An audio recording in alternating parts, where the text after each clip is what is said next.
ভাবগাম্ভীর্য এবং ধর্মীয় উদ্দীপনার মধ্য দিয়ে সারা দেশে পবিত্র ঈদে মিলাদুন্নবী উপলক্ষে জশ্নে জুলুস, মিলাদুন্নবীর র্যালি এবং আলোচনা সভা হয়েছে। প্রতিটি জশ্নে জুলুস শেষে মুসলিম উম্মার শান্তি কামনায় বিশেষ দোয়া এবং মোনাজাত করা হয়। সহকর্মীদের তথ্য এবং ছবিতে বিস্তারিত। বুধের দুপুর মানিকগঞ্জ ইমামবাড়ি দরবার শরীফের আয়োজনে বাসস্ট্যান্ড থেকে বের হয় শোভাযাত্রা, উপলক্ষ ঈদে মিলাদুন্নবী। শোভাযাত্রা শহরের প্রধান সড়ক ঘুরে মুক্তিযোদ্ধা স্মৃতিফলকে শেষ হয়।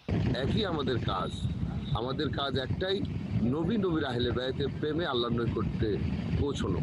ঈদে মিলাদুন্নবী উপলক্ষে যশোরে আলোচনা সভা ও দোয়া মাহফিল হয়েছে। সকালে যশোর মডেল মসজিদে এই আয়োজন করা হয়। একজন ভালো মানুষ হওয়ার জন্য নবী করিম সাল্লাল্লাহু আলাইহি সাল্লামের জীবনের যে মানবীয় গুণাবলী, সেগুলো যেন আমরা শিখি, জানি এবং চর্চা করি এবং অন্যকেও এটি জানানোর চেষ্টা করি। ময়মনসিংহের শম্ভুগঞ্জ লালকুঠি দরবার শরীফ থেকে তরিকত মিশনের উদ্যোগে আয়োজিত শোভাযাত্রাটি লালকুঠি দরবার শরীফ থেকে বের হয়, পরে শেষ হয় একই পয়েন্টে। আজকের এই দিনের যেন সমস্ত মুসলমান একত্রিত হয়ে নবীজির সম্মান সম্পর্কে আলোচনা করা এবং নবীজির জন্মদিন উপলক্ষে আনন্দ খুশি উদযাপন করা। আমার দয়াল নবীর উপলক্ষে আমরা ঈদে মিলাদুন নবী জশ্নে জুলুস আমরা সুন্দরভাবে পালিত করি। সাতক্ষীরায় শহীদ আব্দুর রাজ্জাক পার্ক থেকে বের হয় ঈদে মিলাদুন্নবীর শোভাযাত্রা। ফেনীর দাগনভূঞায় আহলে সুন্নাত ওয়াল জামায়াতে জশ্নে জুলুসের আয়োজন করে। মিছিল শহরের হযরত মাওলানা মাইজ্জা হুজুরের মাজার শরীফ থেকে বের হয়ে বিভিন্ন সড়কে ঘুরে।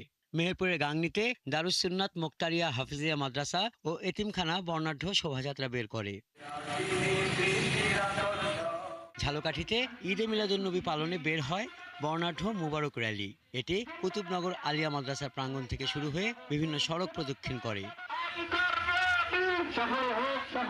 জামালপুরে খাজা আইনে রহমত পাক দরবার শরীফের উদ্যোগে শহরের পিটিআই প্রাঙ্গণ থেকে আনন্দ মিছিল বের হয়। লক্ষ্মীপুরের সাইফিয়া দরবার শরীফ থেকে বের হয় ঈদে মিলাদুন্নবীর জশ্নে জুলুস, পরে এটি শহর ঘুরে একই পয়েন্টে শেষ হয়। কিশোরগঞ্জের ভৈরবে বালিকা উচ্চ বিদ্যালয় মাঠ থেকে এবং হাজী আসমাত সরকারি কলেজ মাঠ থেকে পৃথক পৃথক জশ্নে জুলুস বের হয়। হাসান আহমেদ, ৭১। চট্টগ্রামে পবিত্র ঈদে মিলাদুন্নবী উপলক্ষে বের হয় জশ্নে জুলুস।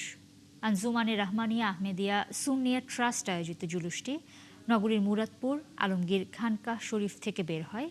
সবুজ পতাকা, প্ল্যাকার্ড এবং ব্যানার নিয়ে এতে অংশ নেন লাখো মানুষ। আয়োজকরা বলছেন, জুলুস শুধু ধর্মীয় অনুষ্ঠান নয়, বরং মুসলিম উম্মার ঐক্য এবং ভ্রাতৃত্বেরও প্রতীক। আরও জানাচ্ছেন রাজীব বড়ুয়া। পবিত্র ঈদে মিলাদুন্নবী উপলক্ষে প্রতি বছরের মতো এবারও চট্টগ্রামে জশ্নে জুলুসের আয়োজন করে আঞ্জুমানে আহমেদিয়া সুন্নিয়া ট্রাস্ট। সকাল থেকেই নগরীর জনস্রোত খানকা শরীফের দিকে যেতে থাকে। এবার ৫৫তম জুলুসের নেতৃত্ব দেন হজরতুল আল্লামা পীর সৈয়দ মোহাম্মদ সাবির শাহ। জুলুস শেষে অনুষ্ঠিত হয় দোয়া মাহফিল।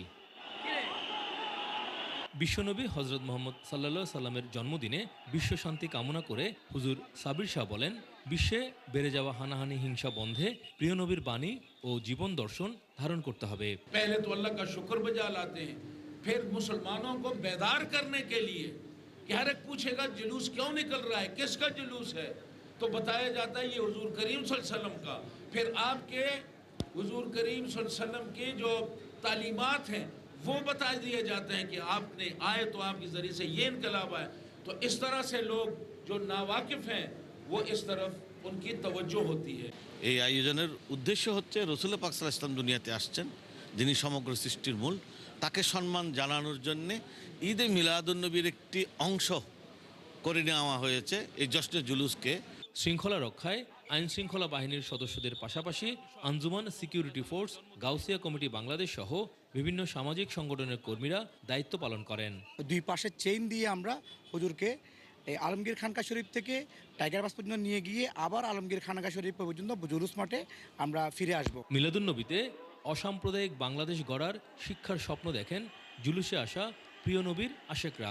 সমস্ত জায়গাতে একটা মুসলমান হিসেবে টেরোরিজম যে আকিদা হয়েছে এটা দূর হোক। জঙ্গিবাদ সন্ত্রাসের বিরুদ্ধে ঐক্যবদ্ধ হওয়ার এটাই হচ্ছে সুবর্ণ সুযোগ। এর মাধ্যমে দুনিয়ার মুসলমান এবং সাধারণ মানুষের মধ্যে যে ঐক্য সংহতি এবং শান্তির যে বার্তা তা ছড়িয়ে পড়ছে আলহামদুলিল্লাহ। চট্টগ্রামের এই জশ্নে জুলুস শুধু ধর্মীয় অনুষ্ঠান নয়, বরং মুসলিম উম্মার ঐক্য ও ভ্রাতৃত্বের প্রতীক হিসেবেও প্রতিষ্ঠিত হয়ে উঠেছে। মানুষে যে হানাহানি, হিংসা, সেই হিংসা বিদ্বেষ ভুলে আমরা যেন মানুষের প্রতি আরও ভালোবাসা তৈরি করতে পারি, সেই শিক্ষা এই মিলাদুন্নবীর জুলুস থেকে যেন আমরা নিতে পারি, সে আশাই ব্যক্ত করছেন সবাই। রাজীব বড়ুয়া, ৭১, চট্টগ্রাম।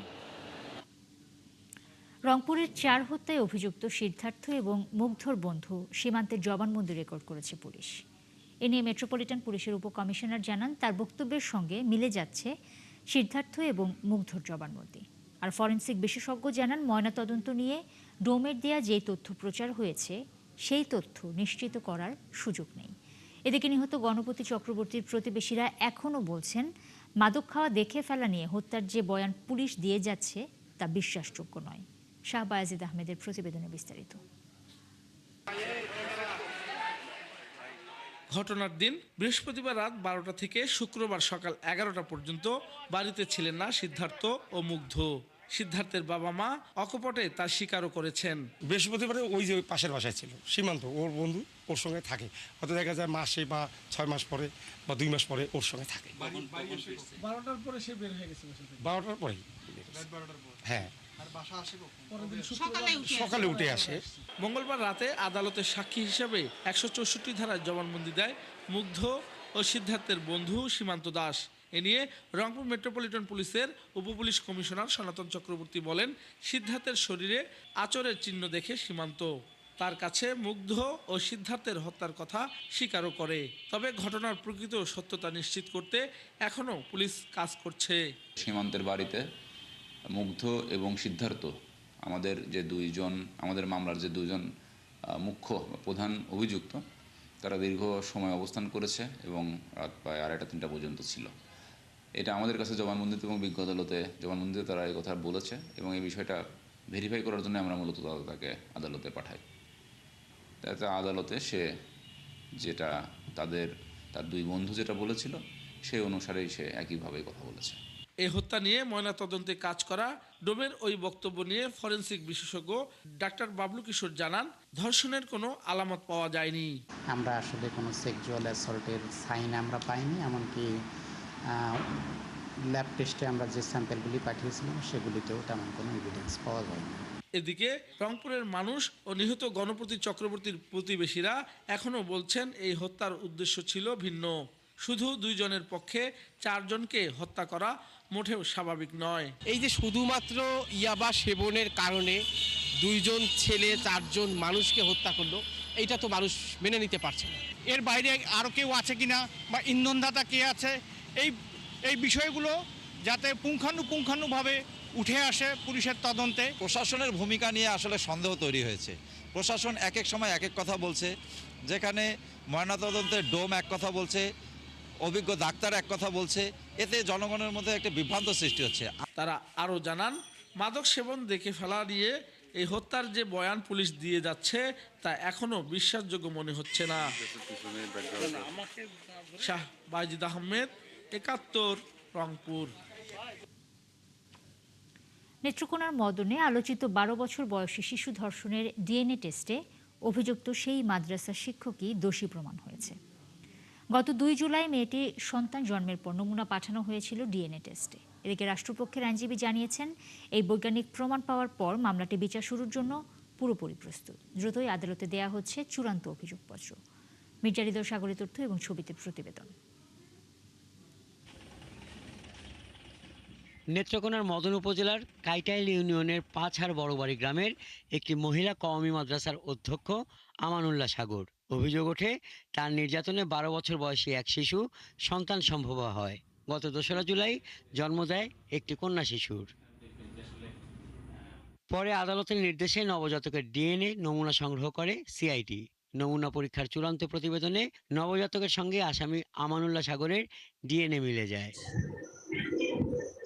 সচেতন নাগরিকদের অভিযোগ শুধু ধর্ষণ নয়, ঘটনার পর ভুক্তভোগী পরিবারকে হুমকি, চিকিৎসককে হয়রানি এবং সামাজিক যোগাযোগ মাধ্যমে বিভ্রান্তিকর প্রচারের সঙ্গেও জড়িত ওই শিক্ষক। ডিএনএ টেস্টের পর প্রমাণ হয়েছে তিনি ধর্ষণকারী। এখন তাকে আইনের আওতায় আনা হয়েছে। আমি মনে করি বর্তমান সরকার অত্যন্ত সক্রিয়ভাবে এর বিচার করবে। যখনই এই ধরনের স্পর্শকাতর বিষয় নিয়ে যখন যে ঘটনাটি হবে, ওই সময় অন্তত তদন্ত কাজ চলাকালীন সময়ে নিরপেক্ষ থাকা দরকার। কোনো ফাঁক পুকুর দিয়ে আসামি কোনোভাবে বের হয়ে যায় এবং সাজা কম পায়, তাহলে আরও কিন্তু এই সমাজ থেকে আমরা যে ধর্ষণ, নারী নির্যাতন বন্ধের জন্য যে আমরা দীর্ঘদিন ধরে আন্দোলন করে যাচ্ছি, সেটা ব্যাহত হবে। এ নিয়ে রাষ্ট্রপক্ষের আইনজীবীরা বলছেন, ডিএনএ প্রতিবেদন এই মামলার গুরুত্বপূর্ণ বৈজ্ঞানিক প্রমাণ। বিচার শুরু হলে অন্যান্য সাক্ষ্য প্রমাণও উপস্থাপন করা হবে। আর যেহেতু তার পিতা প্রমাণিত হয়েছে, ধর্ষণের বিচার ভিন্ন জিনিস। ধর্ষণটা হবে সে ধর্ষিত হয়েছে, ওইটার বিচার হবে। আর যে শিশু পৃথিবীতে আসছে তার পিতা হিসেবে আমানুল্লাহ তার সকল দায় দায়িত্ব নিতে বাধ্য। জেলা নারী নির্যাতন প্রতিরোধ কমিটি বলছে, ডিএনএ পরীক্ষায় যেহেতু বিষয়টি প্রমাণ হয়েছে, এখন রাষ্ট্রের দায়িত্ব দ্রুত বিচার শেষ করে শাস্তি নিশ্চিত করা। এই ধরনের শিশু নির্যাতন, নারী নির্যাতনগুলি ঘটেই থাকতে থাকে, তাহলে সমাজের অবক্ষয় কোনোভাবেই রোধ করা যাবে না এবং মারাত্মক আকার ধারণ করবে বলে আমি মনে করি। সে কারণে দ্রুত সম্পন্ন, যত দ্রুত এখন যেহেতু প্রমাণ হয়ে গেছে, সেগুলোকে দ্রুত কার্যকর করার দাবি জানাচ্ছি। এদিকে ডিএনএ প্রতিবেদন, তদন্তের নথি ও অন্যান্য সাক্ষ্য প্রমাণ নিয়ে দ্রুত আদালতে চূড়ান্ত অভিযোগপত্র জমা দেওয়ার কথা জানিয়েছে পুলিশ। হাসান আহমেদ, ৭১। সুনামগঞ্জ সাচনা সড়কে নির্বিচারে কাটা হচ্ছে গাছ। এলাকার মানুষের অভিযোগ, জেলা প্রশাসনের অনুমতি ছাড়াই ৪,৫০০ গাছ কেটেছে বন বিভাগ। তারা আশঙ্কা করছে, সড়কে গাছ কাটার কারণে তাপমাত্রা বৃদ্ধির পাশাপাশি পরিবেশও বিনষ্ট হবে। এদিকে এমন সমালোচনার মুখে গাছ কাটা বন্ধ রাখতে বন বিভাগকে নির্দেশ দিয়েছে জেলা প্রশাসন। শহীদুর আহমেদের তথ্য এবং ছবিতে বিস্তারিত। দৃষ্টিনন্দন সুনামগঞ্জ জামালগঞ্জ সাচনা সড়কে ইলেকট্রিক করাতের মাধ্যমে কাটা হচ্ছে ৪,৫০০ বিশাল আকার গাছ। কোনো উন্নয়নমূলক কর্মকাণ্ড ছাড়াই এসব গাছ কাটায় ক্ষোভ এলাকাবাসীর। অভিযোগ, সামাজিক বনায়ন কর্মসূচির আওতায় ২৫ বছর আগে রোপণ করা এসব গাছের ২/৩ কেটে ফেলেছে বন বিভাগের মনোনীত ঠিকাদার। দীর্ঘ সময় ধরে বেড়ে ওঠা এসব গাছ একসঙ্গে কেটে ফেলায় সড়কের সৌন্দর্য নষ্ট হওয়ার পাশাপাশি পরিবেশে বিরূপ প্রভাব পড়বে। কিছু গাছ না থাকলে তো মানুষ বইতুক হয়, বাস্তু কিরকম ছায়া পাইব, মরুভূমির মতো থাকে।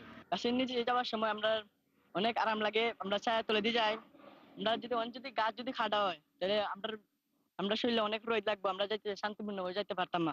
এদিকে বন বিভাগের কর্মকর্তারা বলছেন, সামাজিক বনায়ন কর্মসূচির আওতায় করা চুক্তির মেয়াদ শেষ হওয়ায় নির্ধারিত নিয়মে গাছগুলো নিলামে বিক্রি করা হয়েছে। চুক্তি অনুযায়ী নিলাম থেকে পাওয়া অর্থের অংশ উপকারভোগীদের দেয়া হবে। সড়কের সংস্কার হবে, এই জন্য গাছ কাটার প্রয়োজন। এছাড়াও সামাজিক বনায়ন বিধিমালা মতে এটা ২০০১ সনের বাগান। ইতিমধ্যে ২৫ বছর পূর্ণ হয়ে গেছে। সুনামগঞ্জ থেকে আব্দুল সেতু পার হয়ে টুকের বাজার হয়ে শাসনা বাজার যে রোডটা, এখানে আমাদের এখন কোনো সড়ক উন্নয়ন কাজ চলমান নেই। সো আমাদের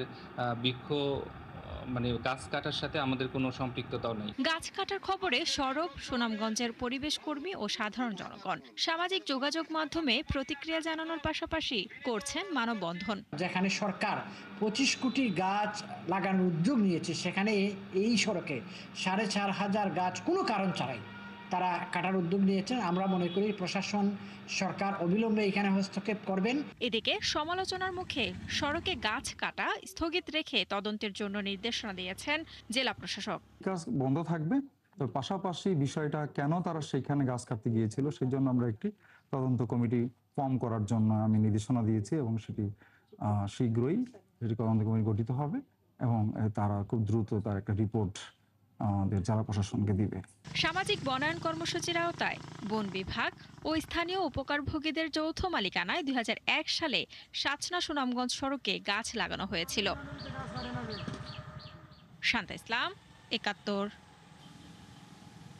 দর্শক, এই প্রসঙ্গে আরো জানাতে আমাদের সাথে যুক্ত হচ্ছেন সহকর্মী শহীদুর আহমেদ।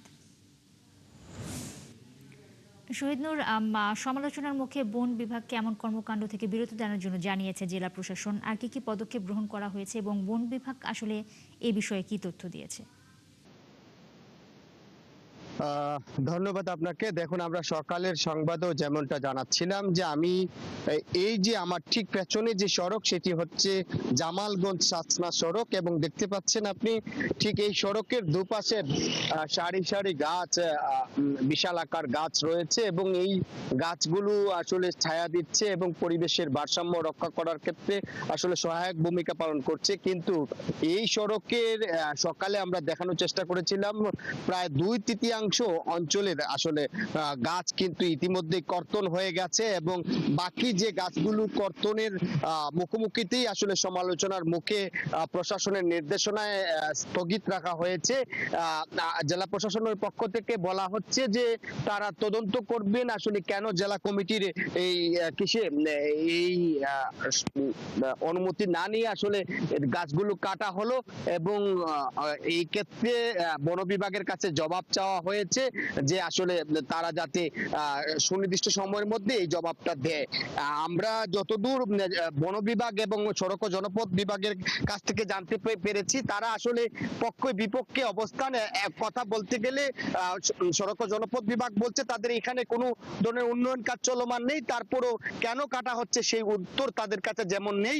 বন বিভাগ বলছে যে তারা সামাজিক বনায়নের আওতায় এটি করলেও তাদের কাছে আসলে তারা এই দায় সারা বক্তব্যই দিচ্ছেন।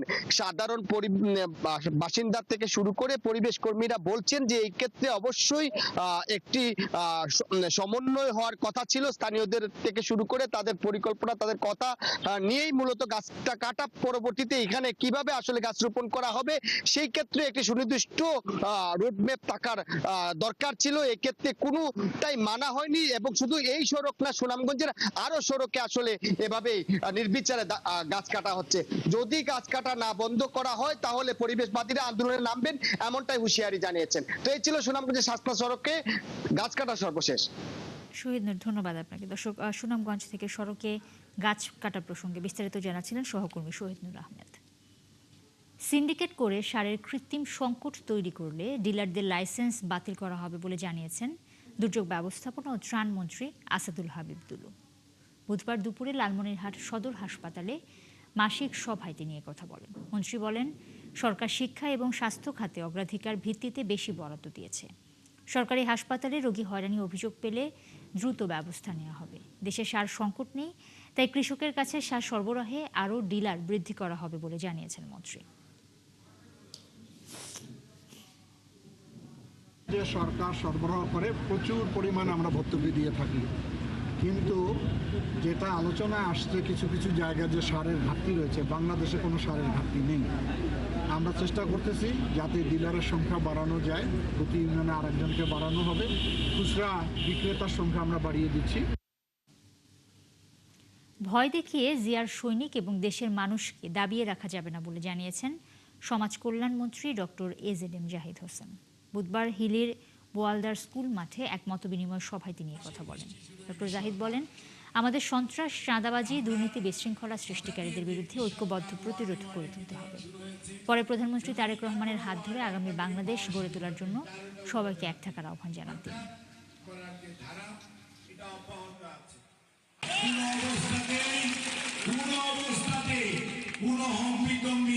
আর রাতের আধারে ভয় দেখিয়ে জিয়ার সৈনিকদেরকে, দেশের মানুষকে দাবিয়ে রাখবেন ইনশাআল্লাহ। সেই বাংলাদেশের মানুষ তথা এই গোয়ালদারের মানুষ হতে দেবে না। রোহিঙ্গা সংকট, মানব পাচার এবং অবৈধ অভিবাসন সহ বিভিন্ন গুরুত্বপূর্ণ বিষয়ে বাংলাদেশের সঙ্গে কাজ করার আগ্রহ প্রকাশ করেছে যুক্তরাষ্ট্র এবং কানাডার দুটি মানবিক সংগঠন।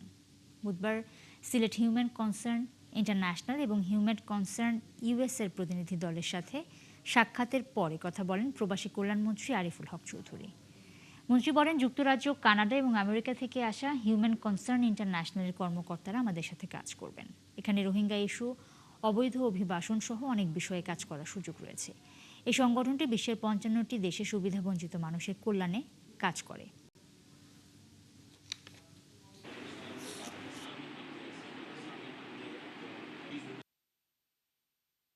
আমি বিশ্বাস করি যে আমরা যদি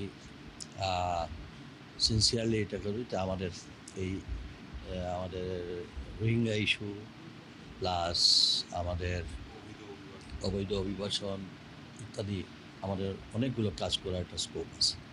তো আমার বিশ্বাস আজকের এই বৈঠকের মধ্য দিয়ে আমরা আগামীতে আরও কিছু কিছু প্রোগ্রাম হাতে নেব। Sylhet is a lovely land, the food is amazing, very spicy, difficult for us to handle, but it feels like home given that London has a lot of Sylhetis there as well, and you're a very proud people, mashallah. তো আমরা যেহেতু human trafficking নিয়েও কাজ করি, হ্যাঁ, আমরা জাতিসংঘের এজেন্সিগুলোর সাথে পৃথিবীর বিভিন্ন দেশে এবং এখানে রোহিঙ্গাতেও, সো আমরা এটাতে আমরা যেটা আমাদের মন্ত্রী মহোদয় উল্লেখ করলেন এবং উনিও খুব আগ্রহী যে আমরা এই জায়গাটাতে একটু নজর দিই যে আসলে আমরা কতটুকু অন্তত অ্যাওয়ারনেসের দিক থেকে কিছু করা যায় কিনা। দেশকে যারা দ্বিখণ্ডিত করতে চায় তাদের স্বপ্ন কোনোদিন পূরণ হবে না বলে মন্তব্য করেছেন জাকের পার্টির চেয়ারম্যান মোস্তফা আমির ফয়সাল।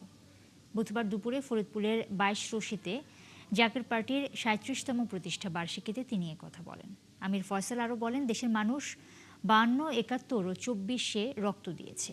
এদেশের মানুষ লড়াই সংগ্রাম করে বেঁচে থাকে।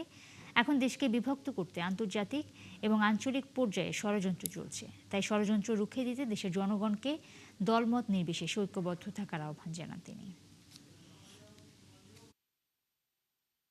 আরেকটি রাষ্ট্র গঠনের চক্রান্ত করেন এবং সেখানে যদি তার শক্তি প্রয়োগ করতে আসেন, তবে তাদের এদেশে গণমানুষ, বাংলার মানুষ, বাংলার 19 কোটি মুসলমানের রক্ত থাকতে তাদের এই অপচেষ্টা কোনদিনই সার্থক হবে না।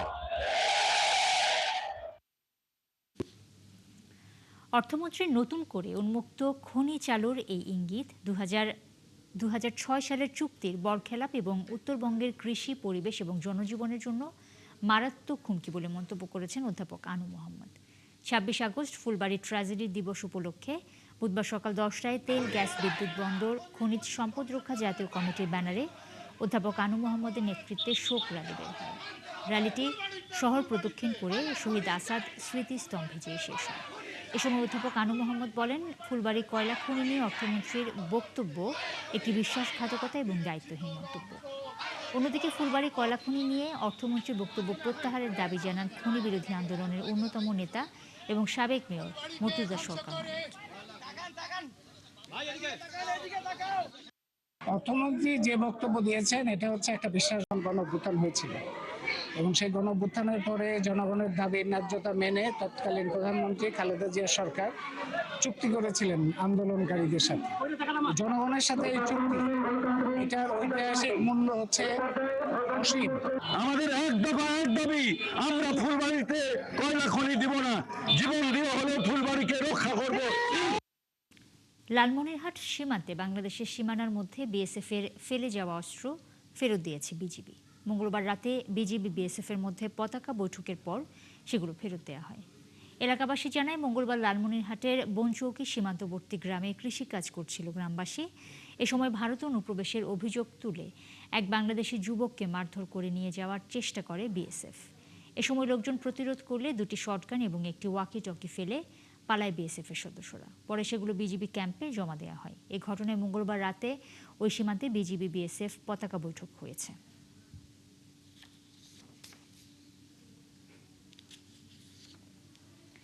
বৈশ্বিক নানা জটিলতায় রোহিঙ্গার সংকট চাপা পড়েছে। এই সমস্যার সমাধানে আন্তর্জাতিক মহলের নজর আনা উচিত। কক্সবাজারে রোহিঙ্গা ক্যাম্প পরিদর্শনের সময় কথা বলেন কানাডা ভিত্তিক ইসলামিক সাহায্য সংস্থা হিউম্যান কনসার্ন ইন্টারন্যাশনালের প্রতিনিধি দল। সোমবার প্রতিনিধি দলটি 4 নম্বর রোহিঙ্গা ক্যাম্পে পরিচালিত স্বাস্থ্য, শিক্ষা এবং জীবিকায়ন সহ বিভিন্ন মানবিক কার্যক্রম পরিদর্শন করেন। এ সময় তারা শিশুদের শিক্ষা, নারীদের দক্ষতা উন্নয়নে প্রকল্পের আওতায় টেইলারিংয়ে নিয়োজিত অংশীজন এবং সুবিধাপ্রাপ্তদের সাথে কথা বলেন। এ সময় হিউম্যান কনসার্ন ইন্টারন্যাশনালের global chief executive officer Mahmuda Khan, human concern ইউএসএর chief executive officer Masum Mahbub, আন্তর্জাতিক রাজনৈতিক বিশ্লেষক এবং আন্তর্জাতিক সম্পর্ক বিশেষজ্ঞ উপস্থিত ছিলেন।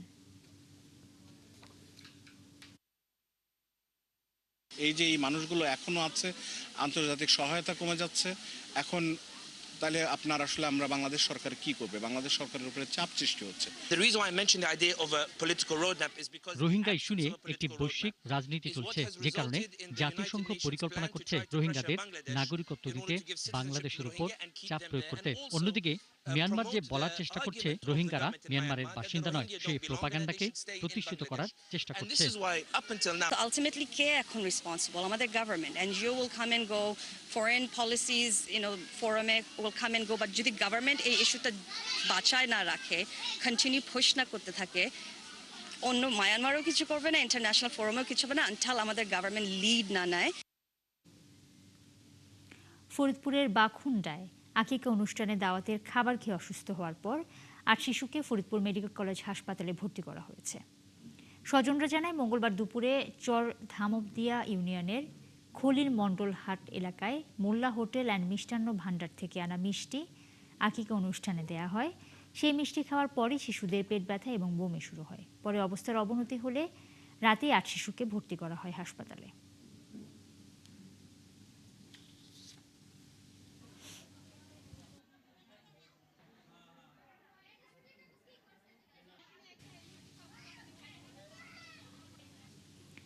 ঝিনাইদহের শৈলকুপায় ঘাস কাটা মেশিনে বিদ্যুতায়িত হয়ে স্বামী স্ত্রীর মৃত্যু হয়েছে। নিহতরা হলেন আমরেন্দ্রনাথ ভৌমিক এবং মীনাশ্রী রানী ভৌমিক। বুধবার দুপুর ভোরে এই ঘটনা ঘটে। শৈলকুপা থানার ভারপ্রাপ্ত কর্মকর্তা হুমায়ুন কবির মোল্লা জানান, অমরেন্দ্র ভোরে গরুর জন্য ঘাস কেটে খাবার তৈরি করতে গোয়াল ঘরে ঢোকেন। এ সময় ঘাস কাটা মেশিনের তারে জড়িয়ে তিনি বিদ্যুতায়িত হন। তখন স্ত্রী তাকে বাঁচাতে গেলে তিনিও বিদ্যুৎস্পৃষ্ট হন। তাদেরকে উদ্ধার করে শৈলকুপা স্বাস্থ্য কমপ্লেক্সে ভর্তি করা হয়।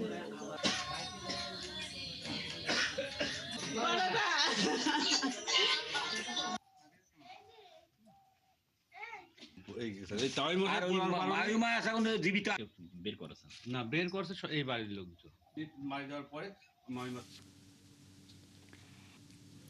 সাগর, যে জেলেরা নিখোঁজ রয়েছেন তাদের ব্যাপারে কোনো ধরনের তথ্য পাওয়া গেছে কিনা?